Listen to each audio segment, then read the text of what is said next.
Lucas 23, versículo 32. Olha o que diz o texto sagrado. Dois outros homens, ambos o que, pessoal? Criminosos, foram levados com ele a fim de também serem executados. Aqui nós estamos falando de Jesus. O dia que o nosso Senhor Jesus foi levado para o Calvário, a cruz do Calvário. Eu mostrei para você esse versículo, porque ele diz para nós uma informação importante sobre o que vamos aprender hoje. Jesus não foi morto sozinho naquele dia.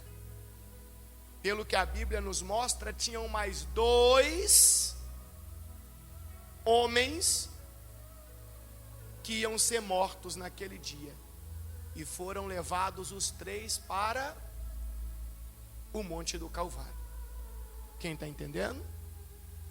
Aí tirou a dúvida que Jesus não estava sozinho, porque agora eu quero ir com você lá no versículo de número 39.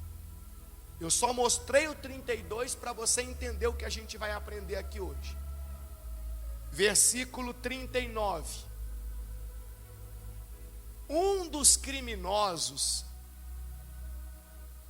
dependurado ao lado dele, o que ele fazia, pessoal? Um dos criminosos fazia o quê? Fazia o quê? Zombava. Então você é o Cristo. Cristo quer dizer o ungido. Salve a si mesmo e a nós também. Aquele homem, ao invés dele buscar o socorro para a alma dele, ele que estava numa situação terrível ali, pregado numa cruz, derrotado, destruído, como um criminoso, ao invés dele buscar o socorro para a alma dele, ele estava mais preocupado em fazer o quê? Zombar de Jesus. E você sabia que é exatamente assim que acontece hoje? Quantas pessoas estão envergonhadas, com a vida derrotada, doentes, desesperadas, com a família destruída. E ao invés dessa pessoa se voltar para Deus, para buscar um socorro que ela precisa, se Deus vai fazer ou não já é outra história, porque Deus faz o que Ele quer. O que Ele quer. Deus não tem obrigação nenhuma com ninguém. Então, se Deus vai fazer ou não, é outra história. Mas eu falo, a pessoa que está sofrendo, ao invés dela se voltar para Deus e buscar a misericórdia de Deus, para ter uma mudança de vida, ela ocupa o tempo dela zombando você quando você diz que vai vir para a igreja. Ela ocupa a boca dela para zombar de você quando você diz que Deus vai mudar a sua história, que Deus vai te ajudar. Então, aquele homem pregado ao lado de Jesus, ao invés dele pedir ajuda, ele se preocupou em zombar. Você conhece alguém que está com a vida derrotada e ao invés de se preocupar em buscar a Deus, pedir ajuda para Deus, ela fica zombando de quem confia e acredita em Deus? Quem conhece alguém assim? Existe muito disso hoje, não existe? Porque se a pessoa parasse um pouquinho para olhar para a situação dela, ela não ia perder o tempo dela criticando quem tem fé, criticando quem está buscando a Deus. Pelo contrário, ela iria se juntar com aquela outra pessoa e ia buscar o socorro de Deus. Senhor, tem misericórdia de mim. Então tinham dois homens ao lado de Jesus, um à direita, outro à esquerda. Um daqueles estava zombando. Olha o versículo 40. Mas o outro criminoso o repreendeu. O outro homem que estava lá repreendeu o zombador. E o que ele disse para o zombador? O que ele disse? Lê para mim, por favor. Olha que interessante. Olha que interessante. Rapaz, eu posso usar um português bem claro aqui para todo mundo entender? Posso? Rapaz, você não tem respeito nenhum a Deus, não. Olha a sua vida toda derrotada, toda lascada a sua vida. Olha a sua vida, toda destruída. Você não entende que esse caminho que você está escolhendo seguir vai te afundar mais ainda? Rapaz, está errado a sua atitude. Você está condenado à morte. E ao invés de tomar uma posição de buscar ajuda de Deus, de pedir socorro para Deus, de pedir perdão para Deus, você está aí com a vida desse jeito, zombando deste homem que é justo. Gente, isso aqui é muito forte. Tem pessoa que está com a casa, a família dela completamente destruída, destruída pelas drogas, destruída pela prostituição, destruída por tudo que não presta. Só que ela parece que está bêbada, porque ela não consegue enxergar aquela destruição. Ela se preocupa em zombar da crença dos outros, ao invés dela dizer: eu vou procurar ajuda do único que pode mudar a minha história, porque minha família está condenada à morte através desse vício maldito. Olha, meu casamento está condenado à morte. Meu corpo, o médico diz que eu estou morrendo, que não tem cura para o problema de saúde que eu tenho, eu estou condenado à morte. A pessoa não consegue enxergar isso. E é tudo que o inimigo quer. Eu me lembro de Sansão. Quem conhece a história de Sansão? Você sabe que Sansão era um homem muito forte, fisicamente falando. Ninguém conseguia prender Sansão, porque Sansão, ele recebia a força de quem? De Deus. Só que existia um elo entre ele e Deus, que não era o cabelo, como muita gente pensa. Era uma comunhão entre ele e Deus. O cabelo era apenas um símbolo daquela união. O dia que ele quebra aquela união, aquela comunhão, e como o simbolismo, o cabelo dele é o quê? Cortado, ele perde toda a força. E os inimigos vêm e amarram ele. Sabe qual foi a primeira coisa que os inimigos fizeram com Sansão depois de amarrar ele? Furaram os 2 olhos dele.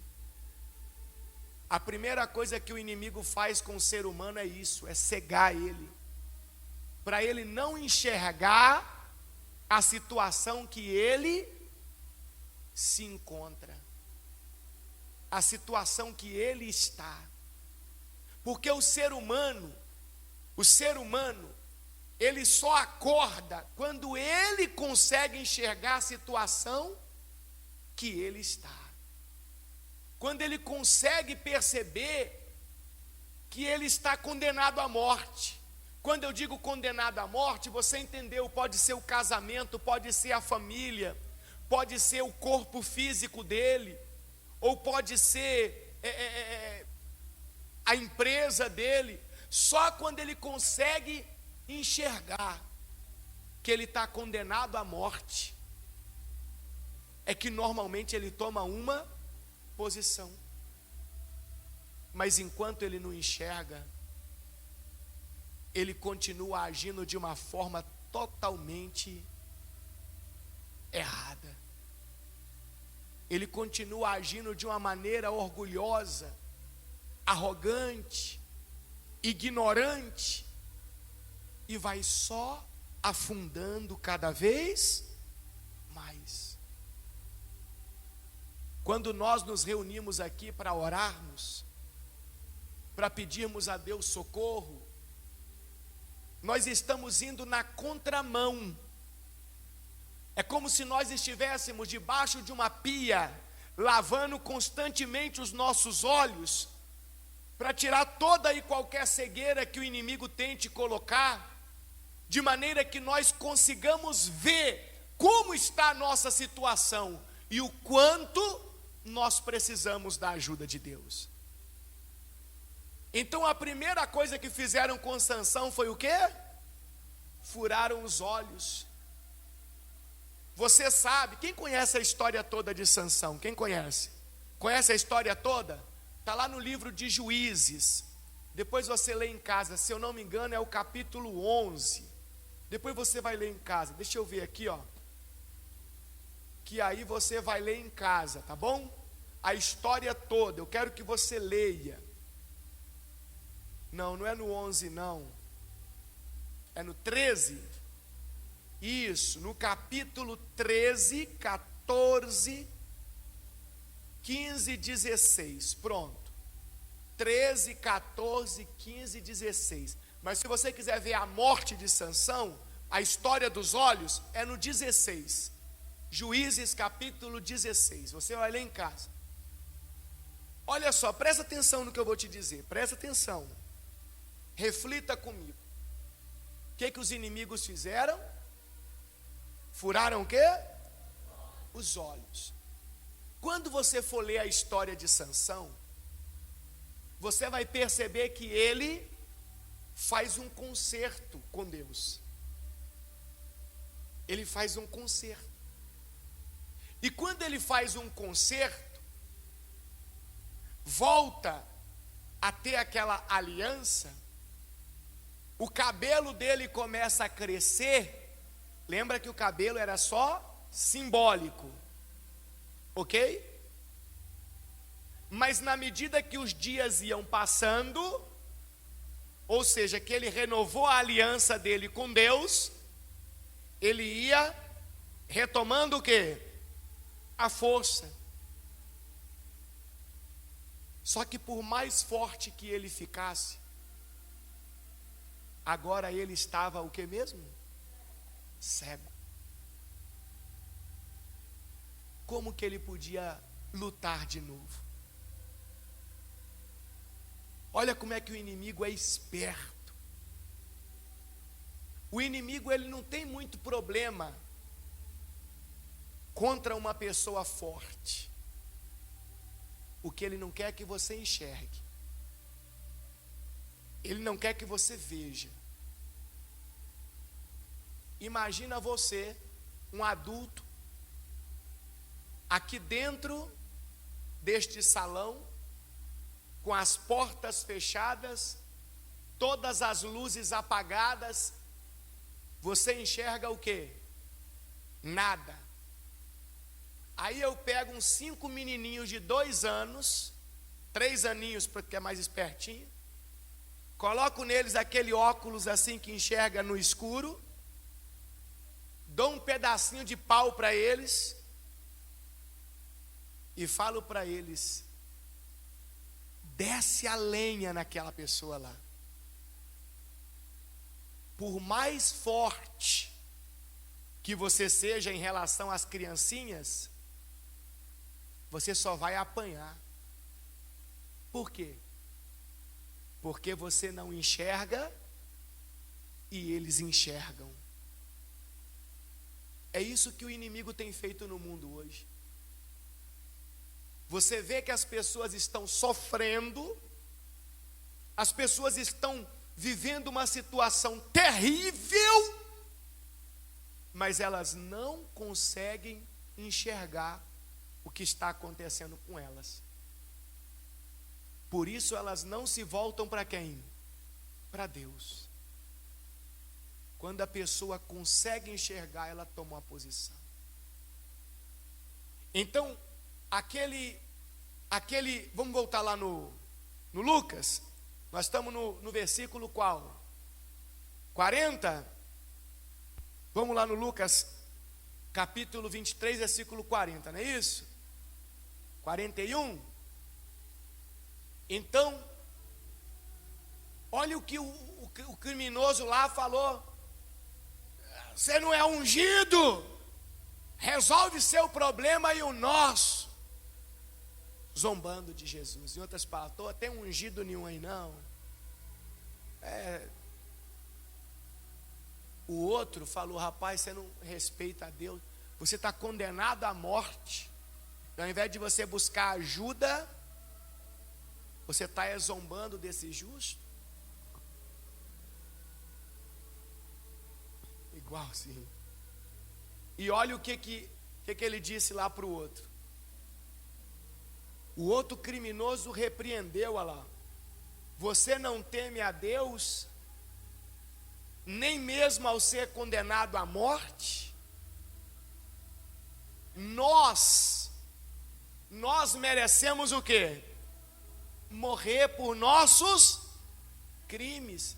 Em outras palavras, não está acontecendo nada demais conosco, porque nós merecemos.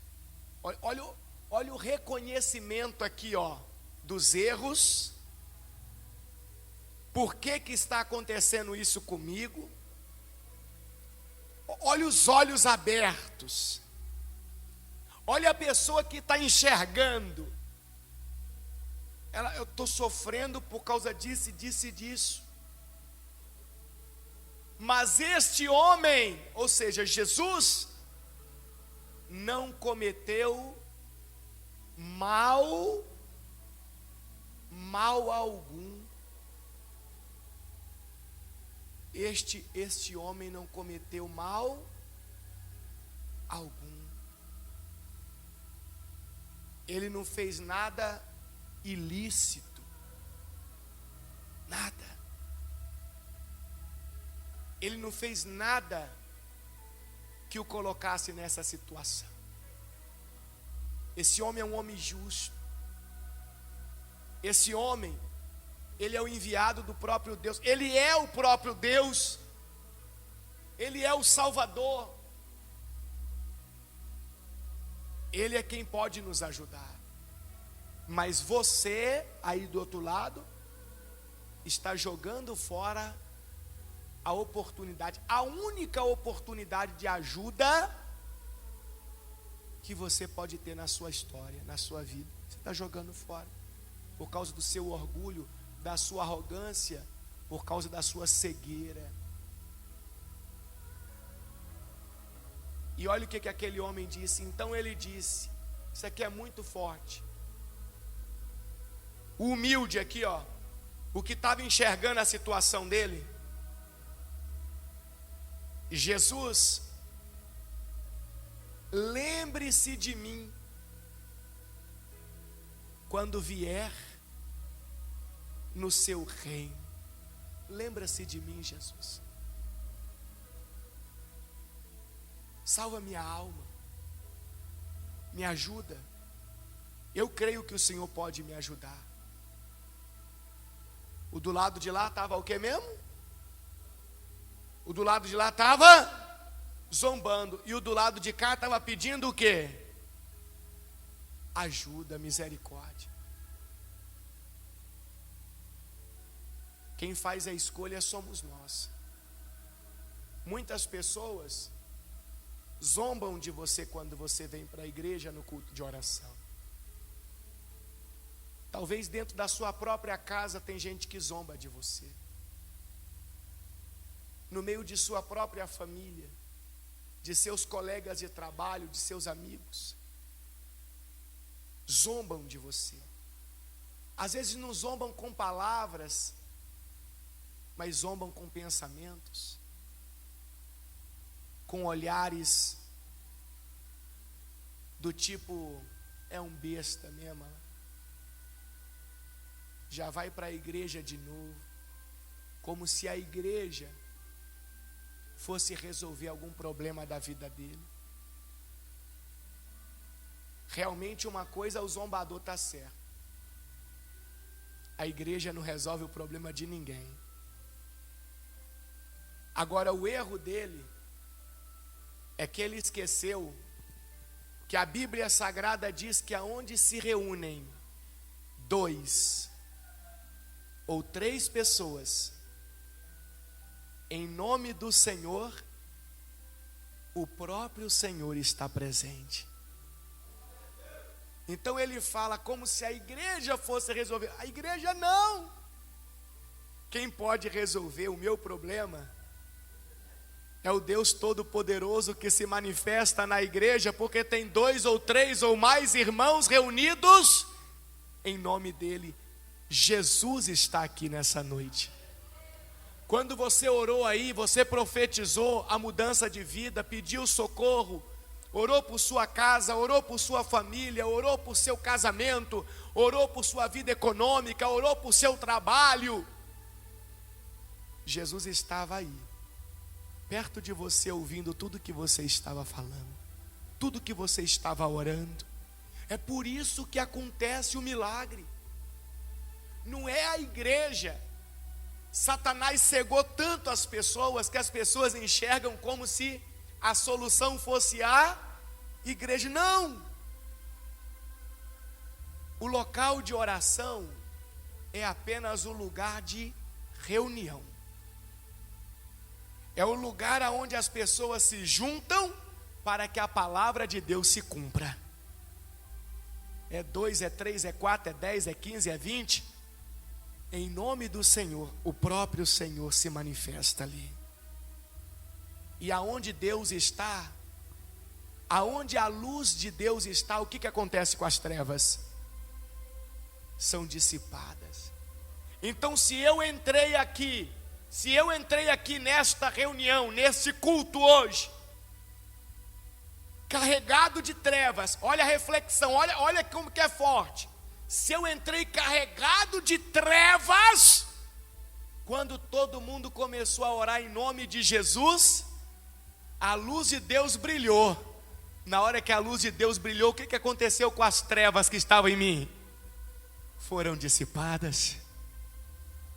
Então quer dizer que eu entro mal, eu entro carregando dor, carregando sofrimento. Mas quando termina a oração, termina o culto, que eu vou para minha casa, eu vou livre, eu vou liberto. É por isso que lá em João 8,32 diz assim, olha, e conhecereis a verdade, e a verdade vos libertará. Quando eu entendo isso, peraí, então quer dizer que quando os irmãos se reúnem, o Deus Todo-Poderoso se manifesta, então tudo que não presta vai embora. Opa, então é disso que eu preciso. Olha, eu conhecendo a verdade, e a verdade me libertando, e a verdade transformando a minha vida. Só que o cego não vê. O cego não. O cego tem uma ideia toda distorcida. O cego tem uma ideia toda mudada. Eu vi uma frase tão forte hoje, coloquei até lá no status do WhatsApp, vou até mandar no grupo da igreja, sobre o mentiroso e o ignorante. O mentiroso, ele lança a mentira. E o ignorante? Ó, o mentiroso planta a mentira. O ignorante, ele rega, cuida, colhe e dissemina a mentira. Olha que interessante. Se a gente vê na Bíblia, em João 8,44, nós vamos descobrir que a mentira vem de quem? De Satanás. Satanás planta a mentira. E o ignorante faz o quê? Rega, cuida, colhe e sai disseminando essa mentira como se fosse uma verdade. E enquanto isso está sofrendo. Deus é a verdade, Jesus é a verdade. Jesus disse: eu sou o caminho, a verdade e a vida. Jesus é a luz que você precisa na sua história, na sua vida. Não deixe o inimigo te enganar, não. Por mais que você esteja condenado à morte, eu quero que você olhe para todos os ângulos da sua vida agora. Por mais que tenha alguma área na sua história condenada à morte, se você gritar por socorro, e Deus quiser, Ele muda a sua história e te dá vida. Ele tira a morte, ainda que seja física. O médico já disse que não tem cura, mas se Deus quiser, se Jesus quiser, Ele cura. Minha vida financeira, a empresa vai à falência, que a situação está crítica. Mas se Deus quiser, se Jesus quiser, Ele faz a sua empresa prosperar e faz você crescer de uma forma extraordinária. Minha família vai morrer por causa dos vícios, por causa das confusões. Mas se Deus quiser, se Jesus quiser, Ele transforma, Ele restaura, Ele cura a sua família. Ele muda a história da sua casa. Esse nosso encontro aqui, essa nossa oração profética, é porque nós temos essa visão. Então o que o homem falou com Jesus mesmo? O que ele falou com Jesus? O que ele falou com Jesus? Cadê? Nós estamos lá no 42, 43, 42, né? Volta aí, por favor, ali no televisor, já está lá no 44. Isso, olha lá. Então o que ele disse? O que ele disse? O humilde, o que estava enxergando, o que ele disse? Jesus, lembre-se de mim quando vier no teu reino. Eu creio que tem jeito para mim. Tem jeito. Olha a resposta no 43. Olha a resposta. E Jesus lhe respondeu. Que maravilha. O que Jesus respondeu? Eu lhe asseguro que hoje você estará comigo aonde? No paraíso. Jesus deu para ele a seguinte resposta: o pedido de socorro que você está fazendo, ele é concedido a você agora. A resposta. Você não vai ficar no escuro mais não. A minha luz vai brilhar em você. Toda a condenação de você é destruída agora. De você. Mas a condenação do outro que estava lá do lado de Jesus permaneceu. Eu disse aqui semana passada e vou repetir: o milagre, ele não vem do céu para você. O milagre começa em você para ser concretizado lá no céu. Muitas pessoas pensam que vem de lá para cá. Se fosse assim, então seria injustiça um ladrão lá, um criminoso, ser iluminado e o outro continuar nas trevas. Mas você veja que não dependia lá de cima, dependia de cada um dos dois. Enquanto um ficou zombando da fé do outro, o outro, na humildade, conseguiu enxergar a situação que estava e pediu o socorro e a misericórdia de quem? De Jesus, de Deus. Ele provocou um milagre na vida dele. Ele. Tudo foi diferente para aquele rapaz. Ele recebeu o brilho de Deus, a salvação de Deus. E eu creio, estou falando de verdade, que cada um de nós que estamos aqui orando, profetizando, cheio de esperança no coração, cheio de confiança que Deus é poderoso para mudar qualquer situação na nossa vida, para tirar a morte que existe e nos dar a vida, eu creio que nós também vamos encontrar a salvação de Deus para cada área da nossa vida. E nós vamos viver uma nova história. Eu creio que nós vamos estar aqui, ó, esse lugarzinho aqui, ó, o lugar do testemunho, glorificando a Deus com a nossa vida abençoada. Quem entendeu a mensagem? Você acredita no que eu li? Você acredita que aquele homem humilde, que enxergou a situação destruidora, a vida derrotada que ele estava tendo, você acredita que ele encontrou a luz de Deus e teve a história dele transformada naquele dia? Então faça como ele. Se alguém zombar de você, deixa zombar. Se alguém criticar a sua fé, deixa criticar. Nunca mais se esqueça do zombador que estava lá do lado de Jesus, pendurado numa cruz. Se você olhar para a vida de quem te zomba, eu garanto para você, presta atenção, eu quero que você saia daqui hoje com a visão assim bem aberta. Se você olhar para a vida de quem zomba da sua fé, pode observar que provavelmente ele está pendurado numa cruz. Pode observar. Pode observar que tem coisas, tem áreas na vida dele que estão condenadas à morte, estão morrendo. E ele está tão cego que ele não enxerga. Siga o seu caminho de fé que vai dar tudo certo. Amém?